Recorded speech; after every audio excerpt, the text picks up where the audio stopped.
the future depends on today. So if you're looking to have financial freedom in your future, passive income, a real estate portfolio, a real estate business, that future can become a present day reality, depends upon what you do today. So don't wait. Well, I got to wait until I file my tax returns to get my tax refund. Or I got to wait until my husband or wife. No, it starts today. Get started today. Hey, what's going on, everybody? Jamel Gibbs here. Welcome to another podcast episode. Listen, we have a very special guest on the line. You may know him through YouTube. You may know him through 100%finance.com. But we have the one, the only, my man, Juan Pablo. What's up, man? Hey, what's going on? Thanks for having me. Oh, man, it's a pleasure. Now, we did a podcast episode not so long ago. You guys can check that out on iTunes. You can check it out on Spotify, any of the podcast platforms. I want you guys to check out that podcast, and you'll be able to listen to this one as well. This is going to be the sequel to that particular podcast. We didn't get the video version of that podcast, so we decided to do another one for YouTube. So this is the YouTube exclusive for you guys, and we're going to talk about residential real estate investing today in the form of apartment investing. Okay, so what I really want to talk about is that 1 to 4, maybe up to 6 unit apartment investing, something feasible for brand new real estate investors or experienced investors that's looking to make that transition over into the apartment game to build up some passive income. We understand how important passive income is in your real estate investing business. At the end of the day, most of you guys are wholesalers, right? Or maybe you're in the rehab world. Maybe you're looking to get started with investing. At the end of the day, you're going to need to build passive income. I spent years of my life grinding, hustling away, deal after deal, realizing that I'm only as good as my last deal when I wholesale houses. So yes, you can get rich wholesaling houses, but you will never get wealthy wholesaling houses. You will never become wealthy wholesaling. You need to build passive income. And the only way to do that in the real estate world, well, there's a couple of different ways, but the best way to do it is through acquiring properties for long-term capital. Okay. And understanding that you do the work one time and you can get paid from that one time of doing the work many times over by collecting rent every single month. And my man, Juan Pablo, is a specialist in this area. And we're going to talk about what he's doing in his business and how you guys can implement it as well. So Juan, why don't you tell everybody a little bit about yourself, man? Oh, thanks for that. I appreciate that. So yeah, I'm Juan Pablo. I'm a real estate investor. I started investing in real estate in 2010, right after the crash, right? The real estate crash. And it was somewhat of a perfect storm, meaning some interest rates were low. The property values were a tad bit lower than usual, but you had to make sure you qualify for the financing. And at the time, prior to buying my first property in 2010, I had bad credit, didn't have any money. So I worked on improving my credit, and I used creative financing to acquire multi-unit properties. So it came to a situation in which it's my 3rd year of investing, and my goal was to quit my day job at 30 years old, and I was 29. So I felt like Kobe in the 4th quarter, right? Crunch time. And I realized that if I continue to buy single family properties, it will take me a much longer time to have enough passive income that exceeded my paycheck so I can quit my day job. So then I realized at that moment, I needed to switch strategies as well as switch what type of properties that I purchase. So I switched from buying single family properties using my savings to buying multi-unit properties using creative financing. So I've acquired a lot more properties using business credit, seller financing, private money as well, whether that's private lenders, or that's equity partners, and so forth. So then that year, before my 30th birthday, I was able to acquire an additional 21 units instead of my goal of 10, only because I just switched gears and just went multi-units. So when we're talking about creative real estate investing, for those of you who don't know what creative real estate investing is, you want to explain exactly what you mean by creative real estate investing, Juan? Oh, yeah. So there's more than one way to skin the cat, right? Creative just means there's more than outside of the traditional, conventional means of buying a property. Like traditionally speaking, most investors, they'll do a residential mortgage on a single family house, put a 20% down payment down. The mortgage may be amortized over 30 years. Interest rate at the time it's recorded may be 5% and so forth, right? That's just the standard way of using investment capitals. But you'll come to a point as a result of the secondary mortgage market, that's Fannie and Freddie, they cap you out of how many mortgages you can buy for investment purposes, right? In some cases, you might be capped at 4. In other cases, you may be capped at by 9. So anything over 9 different properties, they will not provide you with any funding. So if you come across that situation, you're faced with 2 options. Option 1 is, all right, well, I guess I'll stop investing, right? Being that the secondary mortgage market, then they buy mortgages from the banks. Like, for example, Bank of America may give you a mortgage, but then Fannie and Freddie, they're the secondary mortgage market in which they'll package a bunch of mortgages together and sell it off, okay? So they have a lot of guidelines and regulations as a result. So that's the first option is, okay, do nothing. You met the cap, buy no properties. But savvy investors, on the other hand, they're not going to let that stop them, right? One monkey don't stop no show, right? So you have to be creative. So how can I still acquire properties in which I can overcome that limitation?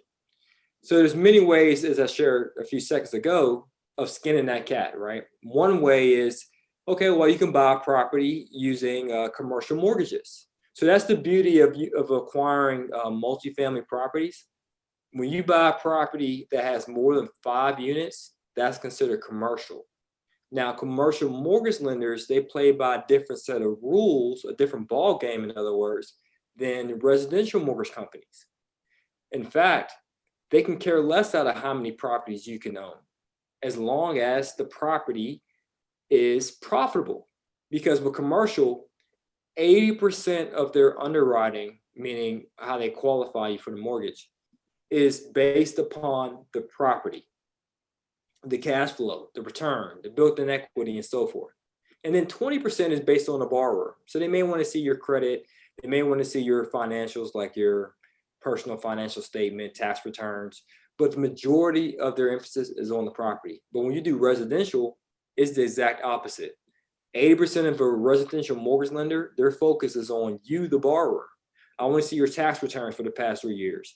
I want to see your pay stubs for the past 3 months. I want to see your bank statements for the past 3 months. Hey, what's up with this hard inquiry you got on your credit report 2 days ago? Do you get financing? If so, give me a letter of explanation. Some of you guys may know what I'm talking about. Oh, where does the deposit come from in your bank account? Is this a gift?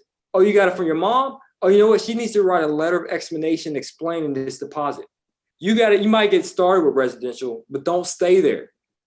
Do enough residential properties to the point you qualify for commercial, and then you can get more creative, because commercial, they also allow seller financing. Right. Now, you mentioned last time we spoke, you mentioned that you felt like you were holding yourself back at one point, and then you got into your first 20 units, and then you scaled from that point forward. What made you feel like you were holding yourself back at that point? Oh, it was mainly mindset, because the mindset I had starting out was the mindset of a self-employed person. I say self-employed, not a landlord, because self-employed is a mindset that can relate to any business, right? You can be a self-employed wholesaler. You can be a self-employed restaurant owner. You can be a self-employed real estate investor. We call it a landlord, meaning you're doing everything from sweeping the front porch to changing the locks, to providing eviction notices, to collecting the rent, to showing the unit to another tenant, to screening the tenant, to going to the courthouse for evictions. You're doing everything under the sun. You're everything from the CEO to the janitor. Yep. And eventually you get burned out, right? You might buy 2 or 3 properties, and being that you're doing every single task under the sun, you don't have enough energy to buy anymore. So you just cap yourself out of just a few properties. In my case, I had 3 properties. I had a duplex, a single family, and then I had a 4-plex. So that's 7 units in total, but that's 3 properties. And I was getting burnt out. And then I had a shift in mindset in regard to, you know what, I need to stop having this self-employed mindset, thinking like a landlord, and be more of a entrepreneur. An entrepreneur creates systems and teams. Right. It's just like you, for example. I understand you do wholesaling, but I'm sure you're not, maybe you might occasionally, but I'm sure on your day-to-day, you're not driving for dollars. You're not sending out direct mail. More than likely, you have teams and systems to do that for you. Right. Right. So it's the same thing you want to implement in regard to buying rental properties as well. How can I have systems and teams set up so that I can continually buy properties and automate the amount of capital I need on a consistent basis where it demands little to none of my time? You got to make it passive yourself. That's right. That way you can scale. That's right, man. And I was just recently talking with a friend of mine who mentioned he's actually making more money on smaller apartments than he is on the larger apartments. Is that the case with you as well? Yeah, that tends to be my sweet spot. So I know big numbers are sexy. People want the 100 units, the 1,000 units. Don't get me wrong, it's sexy. I get it. But based upon the market that I invest in, 43% of the housing market is comprised of multi-unit properties. And they typically tend to be sized from a range of 5 units to about 20. So that's my sweet spot. Mm-hmm. So that's just a type of deal that I know like the back of my hand. And that's one thing I want to share too with the audience is zero in on one strategy, on one type of property. You don't have to try this process and then that strategy and then do flips and then buying wholes and then single family and multifamily. I stuck to one metric, 5 units and up, between 5 and 20 units, 10% cap rate, 10% cash on cash return, about $30,000 per unit to buy it, right? I want to make sure it's $30,000 per unit, meaning if I'm on a 5 unit, that should be worth $150,000. Mm-hmm. Okay. And I made sure that I bought it in Pittsburgh or Harrisburg and in neighboring suburbs. So that was my criteria. If it was anything else that didn't meet that metric, I didn't entertain it. So just zero in, so it makes it easier to scale it because you're using a systematized approach. It's a standard process that you're going to implement. And so that way, when you're training a team to invest on your behalf, it'll be easier to train them. So let's take a step back for a moment. First and foremost, what I kind of want to give everybody a step-by-step process to this entire thing.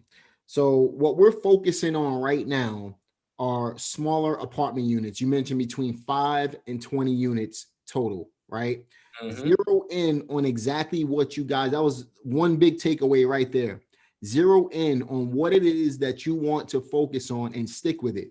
There's too many shiny objects out there for you guys to look at and attract your attention. One day you might be interested in wholesaling. The other day you might be interested in rehab. And then you might see the shiny object of the huge apartments. What Juan is saying is focus on one thing, put the blinders on, understand exactly what you want, and then stick with it and become great at the one thing.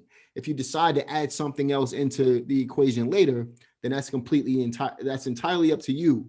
But you're only going to be successful by focusing on the one thing that you actually want and working toward it, right? That's actually a book by Gary Keller, the owner of Keller Williams. Wow. A book called The One Thing.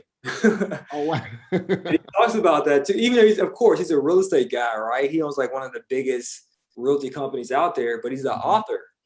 And outside of him writing real estate books, he actually writes books on focus and productivity. You got to focus on the one thing. And it's hard. Trust me, you want to be able to do everything. You think you do it all, but you just got to zero down and just simplify, because you have to think broader, as I share, as an entrepreneur mindset.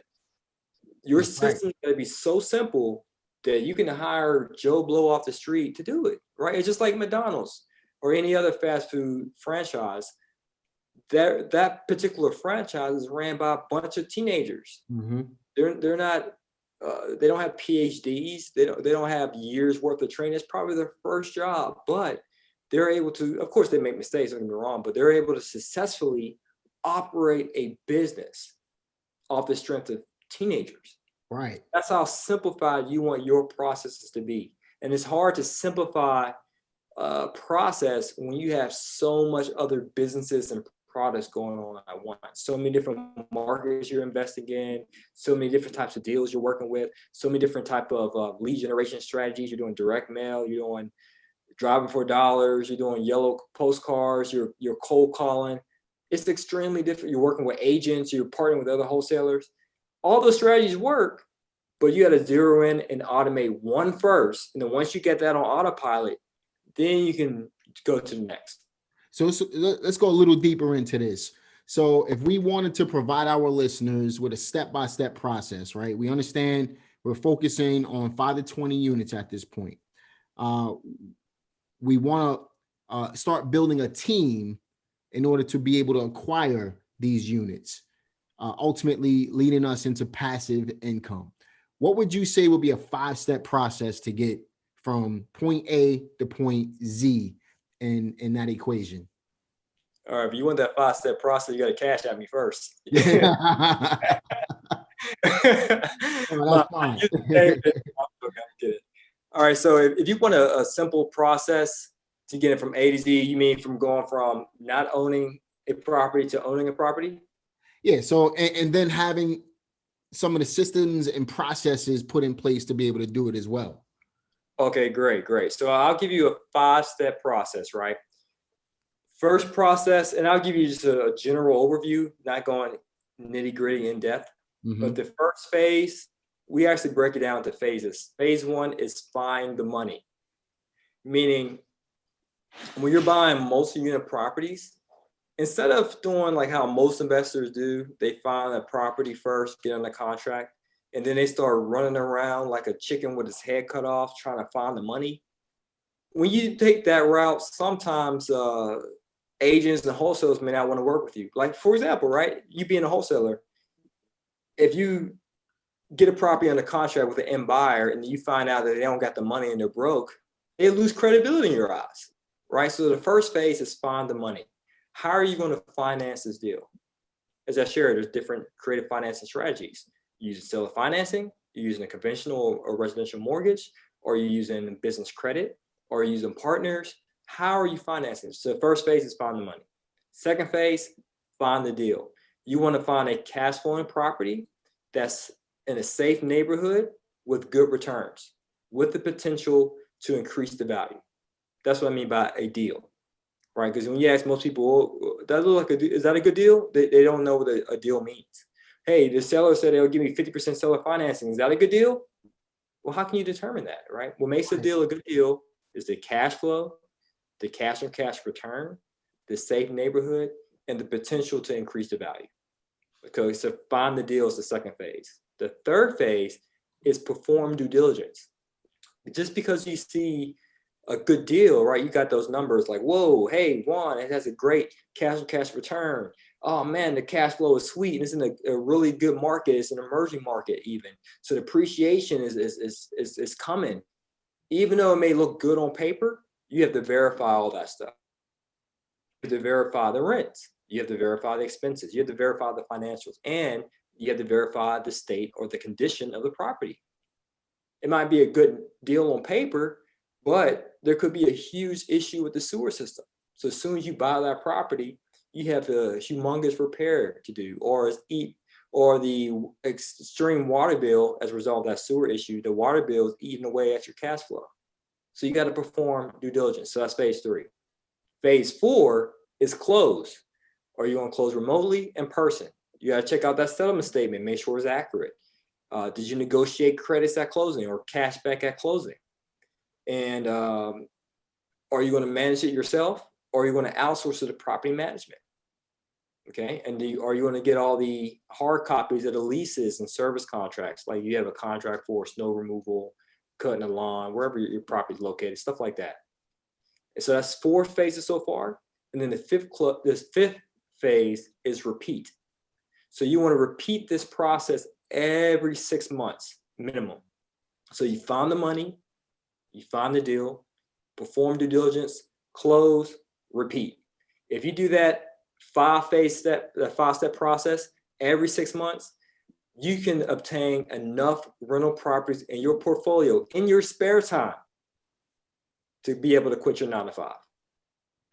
And how do you get your team to be able to take care of those processes for you at that point? Excellent question. So just to give you some firsthand information.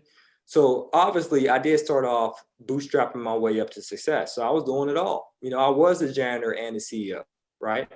I was pretty much doing every activity under the sun that related to acquiring multi-unit properties. But this is the kicker. As you're performing these activities, you have to document every step that you do. Get it on paper. So when you look at your processes, then you might say, hold on, why am I doing this? This doesn't make any sense. This is a 7-step process. Maybe I can condense this to 4 steps. Or you know what? Maybe this one process is actually not just one process. It should be broken down to 2 subtasks. So let me break that down. So as you document what you do, then when it's time to hire someone, you can now provide them with a training manual of how to perform a certain task, such as, let's say, phase 1, find the money. Well, what are the subtasks that go under find the money?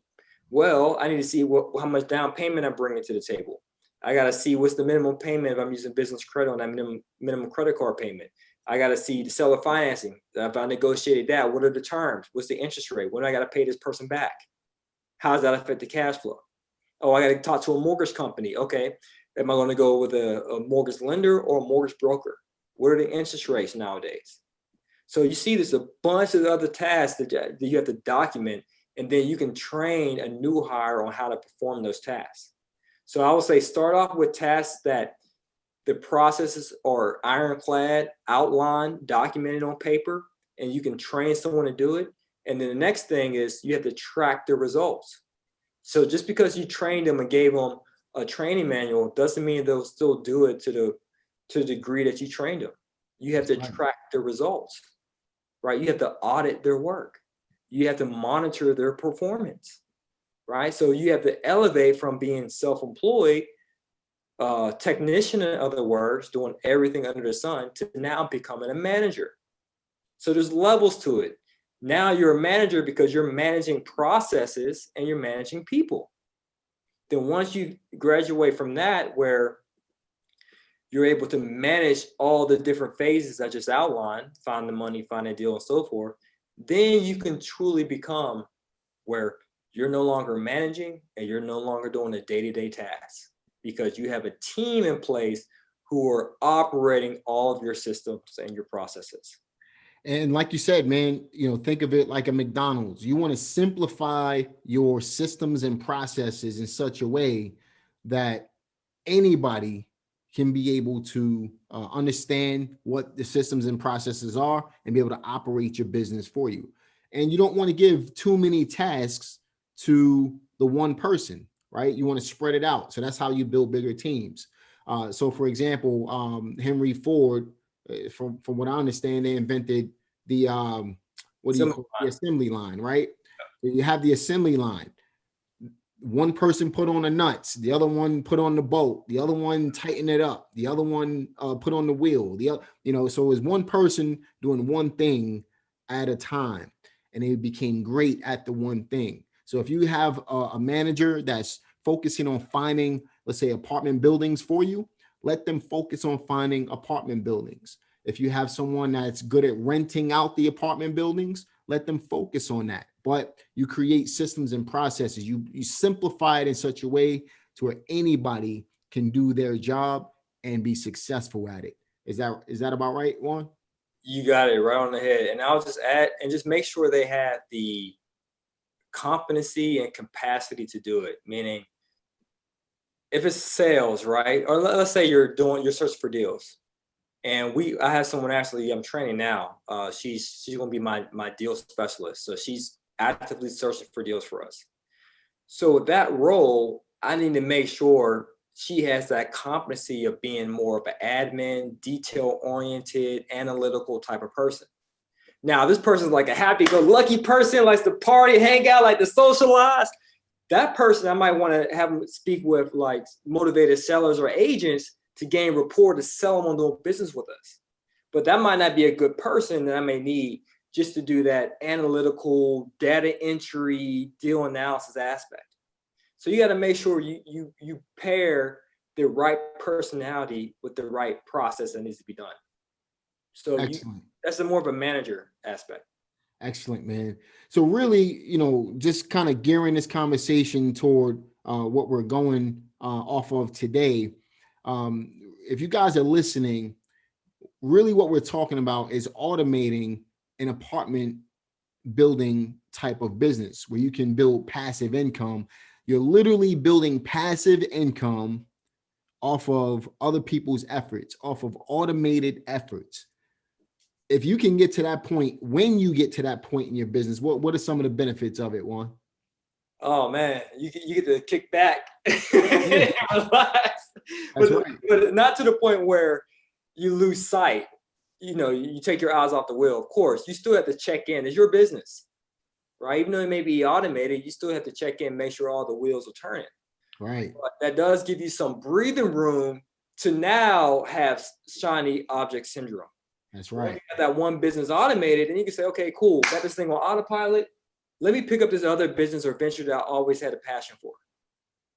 That's the key thing. You have to make sure it's productive, it's performing without your physical presence.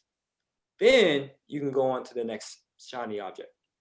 Love it, man. Love that a lot, man, because at the end of the day, we can do multiple things, but let's focus on the one thing, get the bag first, and then start focusing on other things at that point. Get the bag in the next thing, so on and so forth. Don't move on to the next step until you get to the bag, right? That's what it's all about. You got to focus, put the blinders on until you get to where you want to go. So in this case, again, we're talking about residential apartment investing, 5 to 20 units, automating the process, creating a real business out of it, because it's not a business if you're doing everything. Juan mentioned he was the janitor at first and he was the CEO, right? So in the beginning, you may be the person wearing all the hats at the end of the day, but don't get stuck on keeping all the money for yourself. All right. Give up a little bit in order to gain a lot of time back, because once you gain that time back, then you'll be able to do a lot of other things. And with the residential aspect, what we're talking about today, 5 to 20 units, you build a passive income. So you have the automation on the front end, with the passive income on the back end. Then you can do whatever you want with your life at that point. And how long do you think it's going to take for the average person to build a portfolio good enough to be able to retire or do whatever they want to do with their time, Juan? All right, great question. So just speaking from my experience, it took me 4 years, because the first 3 years I was thinking more so residential, self-employed, which is fine. We all get started. But then in my last year, that's when the light bulb went off. I started being extremely aggressive. So it took me 4 years, and my plan was to buy a multi-unit every 6 months. So I did it in my spare time. I still had my full-time job at the time. So my spare time, nights and weekends, I just bought a property every 6 months. So that was easy for me to manage. So it really depends on the person. If you want to take my approach, being conservative, slow and steady, just using your spare time, buy a multi-unit every 6 months, then 4 years. But if you're like, hey, I'm doing this full time, I ain't wasting no time, and I have partners that have additional resources, then you can do it in much less, maybe even 2 years or less. So it just depends on your level of assertiveness and what resources you have at your disposal. Awesome, man. Excellent answer to that question. Another question for you. Obviously, if you had someone to show you how to do this, it can speed up time process for you. How important is that for the average investor? Someone's just getting started and they say, hey, I want to do what Juan does. How important is it to have someone show you how to do it rather than you trying to figure it out on your own? Oh man, simply put, a mentor is a cheat code to success. The cheat code and the shortcut. That's so if you look to really go through it, it's best to have a mentor, a consultant, someone to show you the ropes, because you can do it by trial and error. Don't get me wrong, but you'll experience a lot of bumps and bruises along the way, and it may take you a longer time frame to get to that road or that destination of financial freedom. That's right, man. You know, there's a saying, it takes you 18 years to become an overnight success. But in my opinion, that is true, because it's true in my case. It took me a long time to really understand, because I was really successful early on, and I lost everything because I didn't know what to do with the money. And then I built it all back up, right? I could have avoided all of that had someone show me how to do it. I didn't have a coach or a mentor. They didn't exist back then when I first started like they do today. But the phrase, it takes 18 years to become an overnight success, can be shortcutted in my point, and in my opinion, because you have so many people that can show you how to achieve what you can in 18 years and maybe 3 to 5, right? So Juan took him 4 years. You think he can show you how to get it done in maybe 2, half the time? Absolutely, it's possible, right? But it's up to you to put forth the effort, put forth the work, and educate yourself. So learn from the expert. You're doing it right now, listening to this podcast.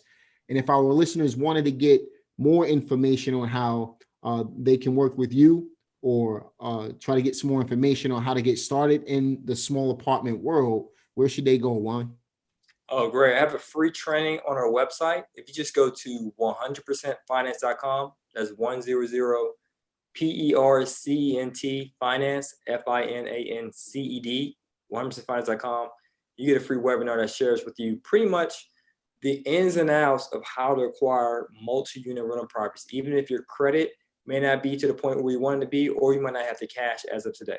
I'll show you how to get started. That's right. Now, like I said in the beginning, guys, this is the sequel to our original call that we had. If you want more in-depth information, just like you received on this particular podcast, check out the first podcast Juan and I did on the iTunes network. You can check it on Spotify, across any of the major podcast platforms. It should be available the same day that this drops as well. We wanted to kind of do an exclusive for you guys, just like we did an exclusive on the other podcast for those platforms as well. So check it out. Go to 100percentfinance.com as well. Check out Juan's information. He's a beast in what he does right now. He also has a YouTube channel. It's called 100% Finance. Check that out as well. I encourage you. He has a lot of videos, about 150, 160 videos on his page. Tons of information on how you can get started building passive income in your real estate investing business as well. Juan, what are you reading right now? Oh man, I like to read new stuff. I recall, man, I got a bookshelf, and I have a couple books I haven't read yet. So I said, you know what? Let me pick one of these things up. It's called Data-Driven Marketing. So that's what I'm reading it right now. So it pretty much shares with you how to market and look at data, and that's important, especially in real estate, right? Especially in your case, wholesaling. You want to make sure that your marketing efforts is producing a rate of return for you. Right.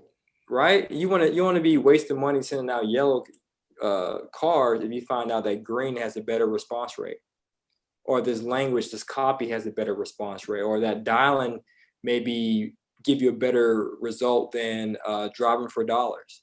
So just basically how to track your marketing efforts, so that way you can start making some sound business decisions off those numbers. Excellent, man. So data-driven marketing, I'm going to link that in the description notes of this video as well. You guys definitely check that out. Check out Juan's website. And Juan, any last words for our listeners? Yeah, I had this, what do you call that? Art? Oh, I don't know. It's called a poster picture, and then it's escaping me. But it's a quote that I look at every day. It's called "The future depends on today." So if you're looking to have financial freedom in your future, passive income, a real estate portfolio, a real estate business, that future can become a present day reality. Depends upon what you do today. So don't wait. Well, I got to wait until I file my tax returns to get my tax refund, or I got to wait until my husband or wife. No, It starts today. Get started today. And you've heard it from the man himself. Listen, guys, if you want to get started acquiring passive income properties, check out Juan's website. At the end of the day, it really does rely on you. And like Juan said, I love that quote, man. The future depends on today. Whatever you do today can dictate what your outcome is going to be tomorrow. So you guys need to take action in order to get massive results. Juan, man, it's been a real pleasure. I appreciate you jumping on a podcast with us again. Looking forward to doing this again with you sometime in the near future. I'm sure our audience will definitely appreciate that as well. And if you guys have any questions for Juan, you can either leave them in the comment section below. I'm going to link his page in the description box so that you can check out his page as well. Visit his website. Do what you need to do, but do something. Get started. That's the only way to get from where you are right now to where you want to go in real estate. I'm going to talk to you guys on the next one. Take care.